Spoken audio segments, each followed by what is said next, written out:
You're watching DX Recaps, the place where we break down movies fast, clear, and spoiler-packed. Whether you missed it, forgot it, or just want a quick refresh, we've got you covered. Let's get into the story. The story opens with a magician named Eclipso, who exits a theater after finishing his performance. As he steps outside, he's suddenly ambushed by a superpowered individual who renders him unconscious and takes him to a secret hideout. Sometime later, Eclipso wakes up strapped to a stretcher, surrounded by strange machines connected to his body. Nearby, he notices another superhero, Brasero, lying motionless on a stretcher, his body reduced to a skeleton. His blood and fiery powers completely drained for some kind of dark experiment. Terrified, Eclipso screams for help, but no one comes. The scene then shifts to our main character, Maro, a police officer living a quiet life in his apartment. While feeding his cat, he receives a call from work. There's a new case to investigate. He gets ready and arrives at the crime scene, where he meets Officer Cecile Schultzman. She explains that a group of superhuman teens set fire to a nightclub after being denied entry. When Maro orders the forensic team to be called, he learns they've already come and gone. Once again, he's late for work. Back at the police station, the superintendent reprimands Maro for his recent negligence. He then introduces Cecile as his new partner. Through their conversation, we discover that Maro was once the leader of the Pack Royal, a superhero team that included Gigaman, Callista, and Henry. But after Gigaman's tragic death, the team disbanded, and Maro left superhero life behind, becoming a special officer dedicated to capturing rogue superhumans. For years, crime had nearly vanished, until now. New cases of powered individuals are emerging, and the superintendent assigns Maro and Cecile to investigate. Later that day, they're called to another emergency. A teenage boy is terrorizing his school with fiery powers. While Cecile prepares the armed team, Maro opts for a peaceful approach. He disarms himself and calmly talks to the boy, convincing him to surrender. The officers seize the serum tubes that gave him his powers. Before leaving, Maro spots Lily, Gigaman's nervous daughter, who seems to possess abilities of her own, but her mother quickly takes her away before he can speak to her. Meanwhile, a young man named Ismail is shown selling the same serum to other teens, granting them temporary superpowers for fun. Maro later visits Henry, his old teammate who can teleport instantly but is now bedridden and sick. Maro brings him food and tells him about the recent incidents. Henry, who has secretly been studying these events, mentions the mysterious disappearance of Brasero. Elsewhere, Rudy, an associate of a villain named Naya, informs him about Lily's powers. Naya, who creates the superpower serums through dark experiments, orders Rudy to gather more information about her. Rudy immediately begins stalking Lily.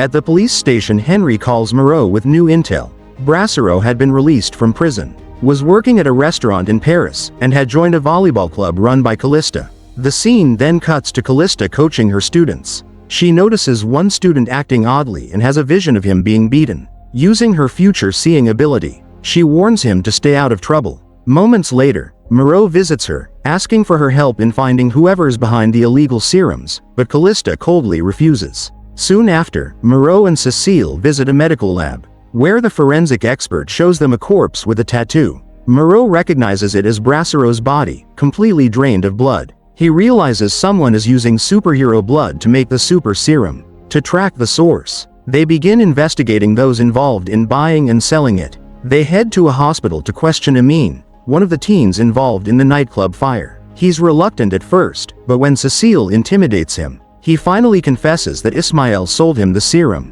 When Naya learns the police are after Ismail, he orders his men to find him first, since Ismail knows too much and holds several vials of the serum. However, Maro and Cecile locate Ismail before Naja's men can. After a tense chase through a building, Ismail hides in a grocery store but is eventually caught and arrested. That night, while the two officers work late at the station, Maro goes out to grab food. He receives a call from Henry, who informs him that Eclipso has gone missing, and his ability to blind people makes the situation even more dangerous. Suddenly, Naja's men attack the police station to rescue Ismail.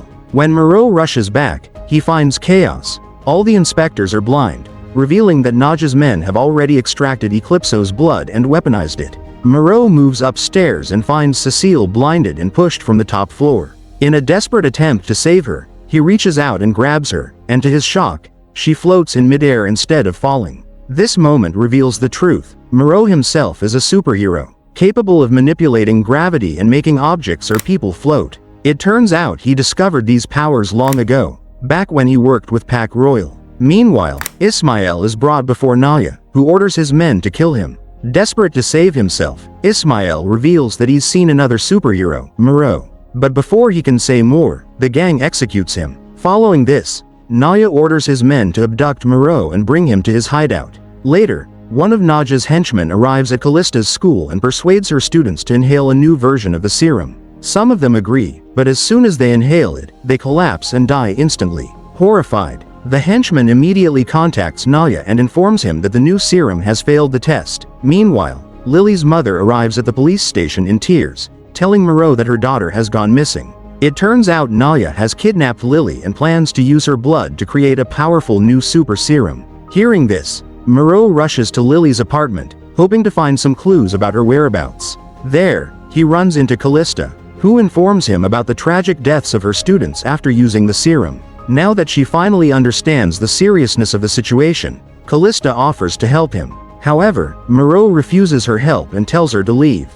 determined to handle the situation on his own. After she departs, Maro searches the apartment and finds a crumpled piece of paper in a trash bin containing a phone number. Just as he tries to investigate further, he's ambushed by Naja's henchmen. They inject him with a sedative, rendering him unconscious. Outside, Callista spots Cecile heading toward the apartment and suddenly has a vision of her being shot by Naja's men. To prevent this, Callista rushes to Cecile and hides her inside a car. Moments later, they see Naja's men carrying the unconscious Maro to their van. Cecile wants to intervene, but Callista, who has seen the future, insists they wait for the right moment. Meanwhile, as the van drives off, Maro's hand touches its surface. Even in his unconscious state, his power activates, preventing the vehicle from moving. Terrified, the gang members shoot him 3 times in the chest and throw him out before escaping. Fortunately, his gravity powers push the bullets out of his body, saving his life. The 2 women rush to help him and take him to Henry's house, where they tend to his wounds and let him rest.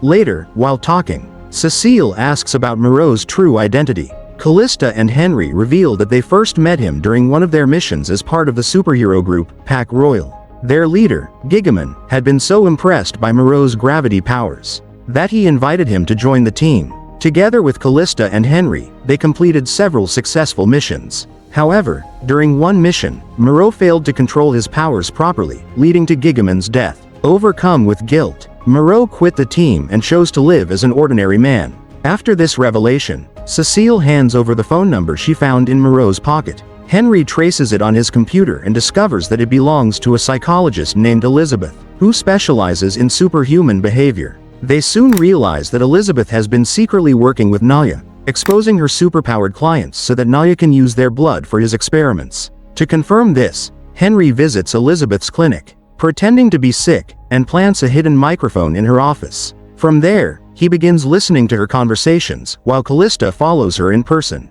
During their surveillance, they learn that Naya himself is a superhuman, with the ability to hypnotize people. His parents had always warned him not to use his powers, but out of anger and frustration, he killed them. Afterward, he forced Elizabeth to assist him in his experiments. A few days later, Callista follows Elizabeth to Naja's secret hideout, finally discovering his location. She quickly informs Henry and Cecile, and the 3 begin planning their next move. However, they soon learn that the police have also located Naja's base and that the superintendent is preparing to send in a heavily armed unit. Fearing a bloodbath, the trio decides to reach Naya first and rescue Lily before the police arrive. By this time, Naya has already created several serums from Lily's blood, which grant the user powerful electric abilities. Henry, Callista, and Cecile infiltrate the hideout and engage in an intense battle with Naja's henchmen, who now wield the new electric powers. During the chaos, Naya attempts to escape with Lily, but Maro, now fully recovered, arrives and blocks his path. A fierce fight ensues between the 2 superhumans, while Cecile manages to rescue Lily and lead her away. Realizing that Naya has overdosed on his own serums and is about to lose control, Maro grabs him and flies high into the sky. Moments later, Naja's body becomes unstable and explodes in a massive burst of energy. The rest of the team fears that Maro has perished in the explosion, but to their relief, he soon returns, injured but alive. In the aftermath, news channels across the city report the emergence of a new superhero, whom they name Titan. The royal pack reunites once again, pledging to protect the city from dangerous superhumans. Cecile presents Maro with a new superhero mask, encouraging him to embrace his true identity and lead the team. The movie ends with the two sharing a passionate kiss, hinting at the start of their romantic relationship. And that's a wrap on today's recap. If you enjoyed the ride, don't forget to like, subscribe, and hit that bell so you never miss a plot twist. Got a movie you want recapped? Drop it in the comments below. This is DX Recaps. See you in the next one.